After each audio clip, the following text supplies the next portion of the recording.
going to share with you a scary side effect that comes with being a teacher. We're wasting time.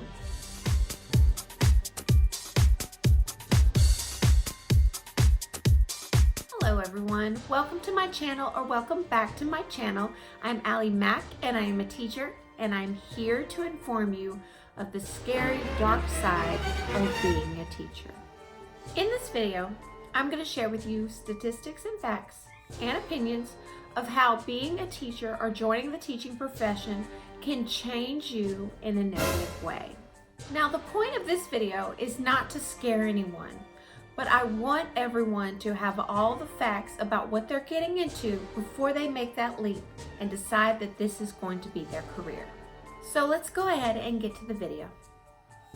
So if you're not a teacher, you might think that all we do is sit on the floor with children, color out of a coloring book, possibly cut some pieces of paper out and glue them on construction paper. But if you are a teacher, you know how stressful this profession is. People that are not teachers might envy us because we have holidays and summers off. And even with those holidays and summers off in mind, this job is super stressful. And in fact, the word stressful is a complete understatement. According to the online article titled "The State of Mental Health in U.S. Educators" by Sean Hogan, studies show the stress of being a teacher is comparable to doctors. The same article states that here in America, there are about 3.2 million teachers that serve kindergarten through 12th grade. 1.86 million of those teachers report that their mental health is bad. I personally struggle with mental health. I have been diagnosed with anxiety. Can you guess when it started? Yeah, you guessed it. It started January 1st, 2010. That's when I was in my first official teaching job for the 2009-2010 school year. I made it halfway through before I started having symptoms of crippling anxiety. And I have been on medication to help me cope with it since then. The article mentions that 61% of teachers surveyed are always or often dealing with high stress situations in increments of at least 30 days at a time. Sadly, this is why teachers don't make it to their 5th year of teaching. I cannot blame these teachers for quitting. I've lasted as long as I have because I felt like I had to do it. I don't feel like I would be able to get a job making a comparable salary with the same hours off as my children. And I think the worst part about this career is the fact that you can give it every piece of energy you have. You can stay up all night, you can work all weekend, only eating while you have your laptop in your lap, and you still fail. This is the only job I've ever had where I've given it everything I've gotten and still was given negative feedback on my performance. Do you know how depressing that is? I was working so hard in the beginning, still am, but in the beginning I was working so hard, but then I was failing. Hogan states in this article, as educators' mental health declines, so does their physical health. Amongst high school teachers, 46% are diagnosed with excessive sleeplessness and 51% with poor sleep quality. In the very beginning of my career, I had trouble sleeping. Nowadays, I don't usually have trouble sleeping unless, say, I've got a big meeting with my administrator coming up, or I know there's a parent that's upset with me and they want to meet with me. Those are the kind of things that keep me up at night. Sometimes I think I have a little bit of PTSD, especially when it comes to having to meet with the principal in their office. Because my very beginning career, and I'm not going to say which school, I had an issue with an administrator where they would pull me into their office every week, tell me what a terrible job I was doing and what a terrible teacher I was. And I'd go back to class almost in tears, and I would look at the board so the kids wouldn't see me almost about to cry. And then I'd get myself back together. I'd start to recover, start to try to make improvements. Then the next week, as if on cue, I'd get pulled again and get talked down to again, made to feel like I was horrible at my job again. And then I'd go back, try not to cry in front of my students, and this was every single week. So anytime a administrator or principal or anybody that's an authority figure wants to meet with me, I get so bad anxiety I cannot sleep at night. Another online article that I read titled, "Does Teaching Have a Detrimental Effect on Human Health?" This is by Bethany Smith.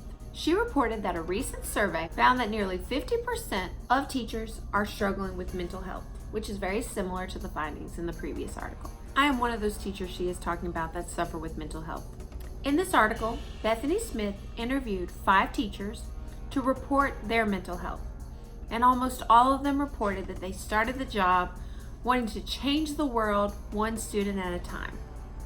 Then they started to struggle with mental health issues, mostly anxiety and stress. The causes reported for their mental health decline included pressure to raise test scores, being picked apart by administrators and mentors, student behaviors, and not being supported by administration. One teacher described it as a never-ending to-do list. And oh my goodness, this teacher is right. You basically start your first day of your contract and you do not stop till the last day of your contract. There are so many tasks required of you, so many things get added onto your normal workload, and you can stay up, work all weekend long, but the work is never done. Now, some teachers don't even stop on the last day of their contract. Some of them level up over the summer and attend conferences and things like that. The online article, 2 in 5 newly qualified teachers experience mental health problems new study reveals, by Eleanor Busby, states new teachers are prone to having panic attacks, mood swings, and insomnia. I have had all of these just in my first year. That first job I was telling you about, my anxiety was so crippling. When I would drop my children off at daycare, I would hug them so tight, tell them I love them, because I was afraid that I would have a panic attack on the way to work and I would have a wreck and I wouldn't see them again. And I had a 30-minute commute, so I was always worrying the whole way there. And of course that set it off, and I would just, it was horrible. And on 2 separate occasions, I had to get a family member drive their vehicle up to my work, drive my vehicle home with me in it, and another person drive that vehicle, because I was so worried I was gonna have a wreck on the way home. I would stay up late at night sometimes, worried about what was gonna happen to me the next day. It was awful. And if you are brand new to having panic attacks, you don't know how to deal with them yet. You don't know how to control them. And it's very crippling, and you don't know how to breathe right to get yourself out of it. And I was struggling with this bad. This article mentions that 52% of new teachers consider leaving the profession daily due to health concerns, student behavior, and the never-ending workload. Sound familiar? It's funny because when you start teaching and all through college, everyone says the first year is the hardest. And they're not lying. It is really hard because you don't know what in the world you are doing. They say every year gets easier and easier. And in some ways it does. But the workload is never changing. It's always a huge amount of stuff you have to do. And usually, the more experience you have, the more tasks are added to your workload. I think many things have to be in place for a teacher or educator to have a successful year. He or she needs the right administrative support team, needs to be grouped with the right team of teachers, needs to have resources that allow him or her to do their job. You need to have parent support. And the good thing about this is it can go wonderful for a year. But the bad news is, usually teams like this don't ever happen 2 years in a row. At least in my experience. This is my 10th year, and I have never had the same group of team 2 years in a row. So it can be awesome one year, and you can think, man, I'm getting my groove, I am doing awesome. Then the next year it changes, and then you feel like you're back to square one. This teacher tuber, Smarty Styles, said it beautifully. Let's hear from her. I am starting to believe that the whole concept of like the discrepancy between like the stress levels of a first year teacher versus the stress levels of a more experienced teacher, it just no longer exists. And here's why I think that.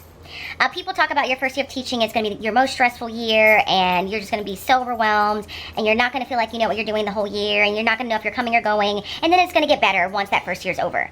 I honestly am at a point where I don't even believe that that's even a thing anymore. I honestly believe that all teachers are now at a place, no matter if it's your first year, your 5th year, or your 15th year like me, where you feel like that more often than not, the majority of your school year, you are feeling extremely overwhelmed, extremely tired. Like there's not enough time in the day, that you can't catch your breath, that you can't catch a moment, that you can't do everything, and that you can't do everything well. She is right. I have been doing this for a while now, and like I said, the workload does not get smaller.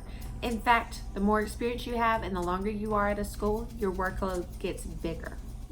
The last online article I will mention is called A Surprising Solution to Teacher Mental Health Problems by James Anthony. He stated many things that the previous article stated, but he presented an amazing analogy to help those that do not teach understand what it's like for those that do. In this article, he says, I challenge ordinary people to enjoy the life on a treadmill with us, having to run at an unsustainable speed just to reach the holidays. And when we reach them, we can finally rest.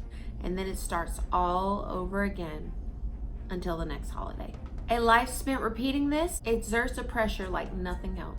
And on top of all that pressure and all that stress, teachers don't get paid much, especially for what we do. This isn't just a 7:30 to 3 o'clock job. Most of us take lots of work home. Most of us stay late. Most of us do so much.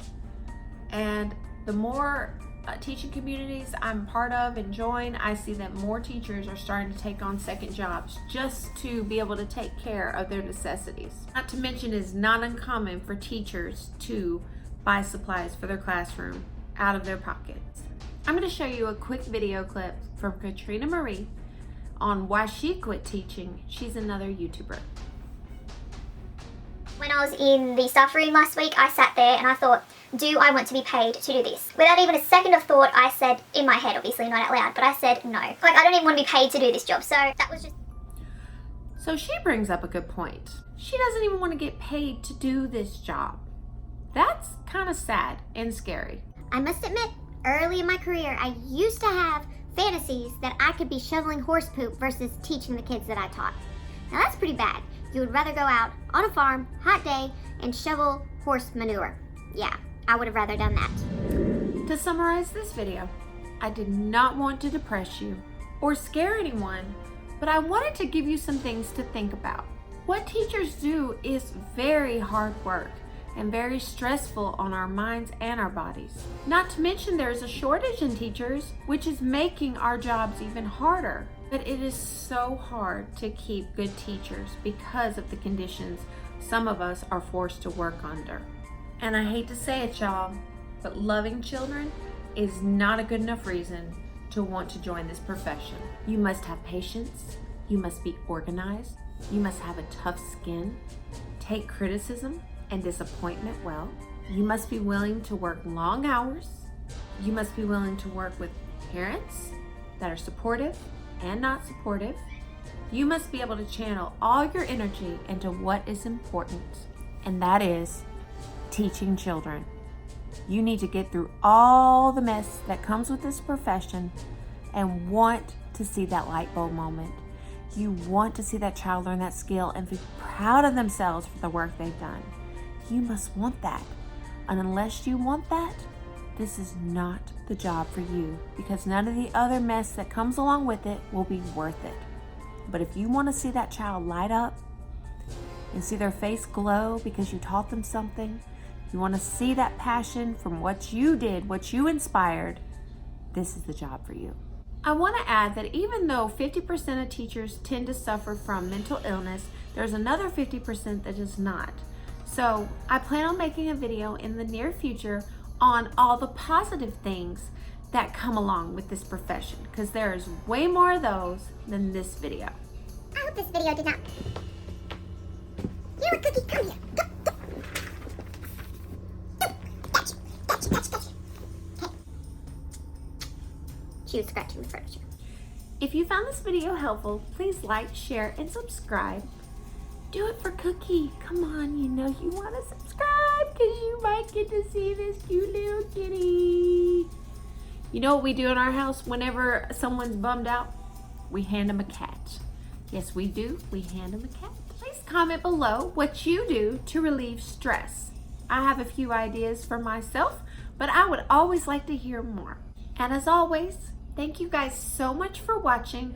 You all have an amazing day, and I will see you in my next video. Goodbye.